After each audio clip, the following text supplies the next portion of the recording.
Okay, so good leader can enable people's capacity and autonomy and give them agency in achieving the purpose. This is critical, right? We can switch to what is an individual can do. What can I do? So, how do you build power? According to Marshall Ganz again from Harvard, there are three important leadership practices that help build power. One is creating a shared purpose.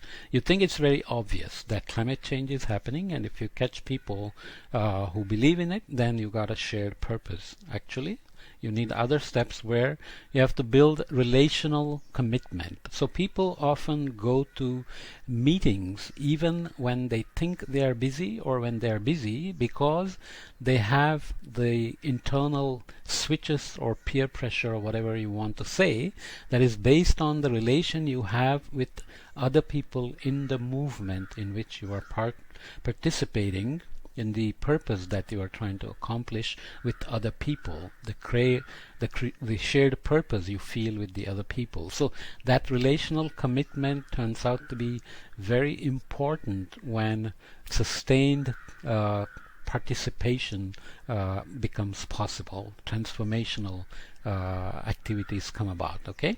And developing a clear structure. It's not just that we are doing everything because Mahatma Gandhi said it or Martin Luther King said it. There has to be contextualized to local region, the current purpose, current problems, and so on. Okay? But we have learned from decades of research, this is the words of the social scientists, in neuroscience, psychology, and other fields, that human action is not only about the how, but also about the why. The why is about the heart, the values that move us to take action.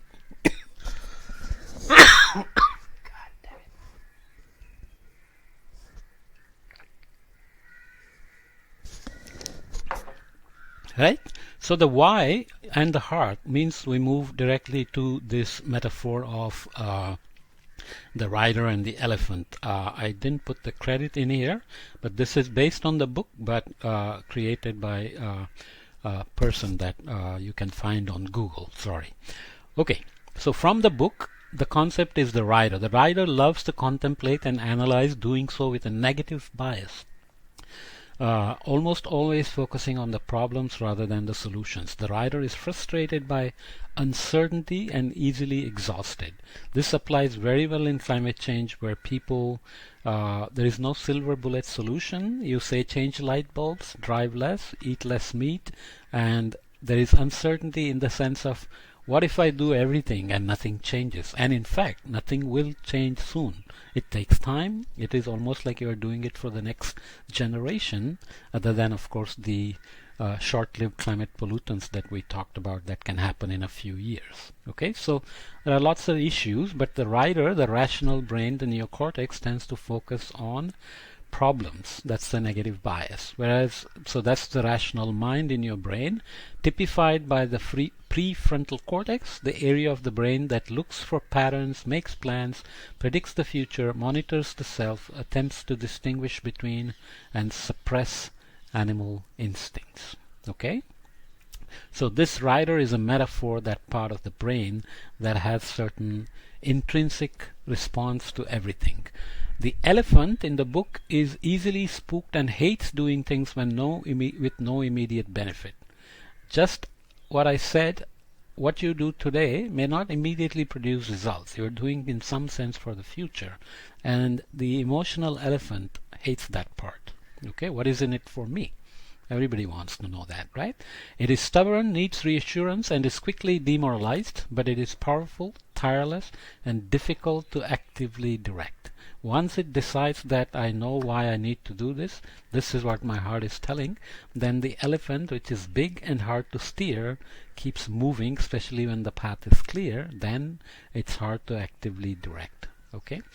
The metaphor is for the amygdala in the brain, the root of fear and trigger of body stress response. Negative emotion has a narrowing effect on the range of thought. Positive emotion allows the mind to wander creatively. This can go in many interesting directions. These are little almond-shaped things in the right and left brains. The size of them is supposed to be indicative of things like fear, post-traumatic stress syndrome, artistic bent, and so on and so forth. And things like social network can make them more bigger, temporarily usually. Alcohol, so if people get tipsy and then suddenly become more social, that's because the amygdala is responding differently. So amygdala basically converts the physical experience into emotional response, and it tends to be driven by fear. Okay, so that's kind of the metaphor for elephant. The path in the book is even when the rider and the elephant cooperate, they must know what direction to head. Without a clear vision of the destination, change will not happen. Elephant tends to follow the path of least resistance. This is a metaphor for the environment. Okay, external stimuli make up the world that the mind consciously and unconsciously interprets and reacts to. Forces like convenience, distraction, cognitive biases play a significant role in directing behavior. Cognitive biases are it's a kind of a very important concept, but not so easy to explain. Basically goes back to the idea of the righteous mind, why we are always leaning towards being conservative and liberal. That's also a very broad categorization because it's very contextual as well. People who are financially conservative may be socially liberal. For example, issues of gay wedding and homosexuals being given rights and so on and so forth, right? So things can be complicated. Let me come to this leadership structure in the next podcast and leave this part in here. Cognitive bias, a good example is from the time of the George W. Bush or Obama presidency. They had made a survey during George W. Bush's presidency to see if people blame the president for gasoline prices at the pump. And during George W. Bush's presidency, liberals tended to say, Democrats tended to say that president is responsible for the increase in the price at the pump, and the conservatives said no, he cannot really control the prices. And the same survey done during Obama, who was Democrat, George W. Bush was Republican, people switched completely. People who said president cannot control the price said he should control, and he can. And people who said he's responsible said no, he's not responsible. So cognitive biases can implicitly make us say things that are very contextual, and we often tend to look for evidence to confirm our existing cognitive biases. And there are lots of studies now showing that the way AI and filtering is done by Google or Facebook or Amazon and so on, they tend to feed you what you are already looking for. It tends to make us isolated. We keep going after more and more information that is confirming what we already believe in. That's the cognitive bias.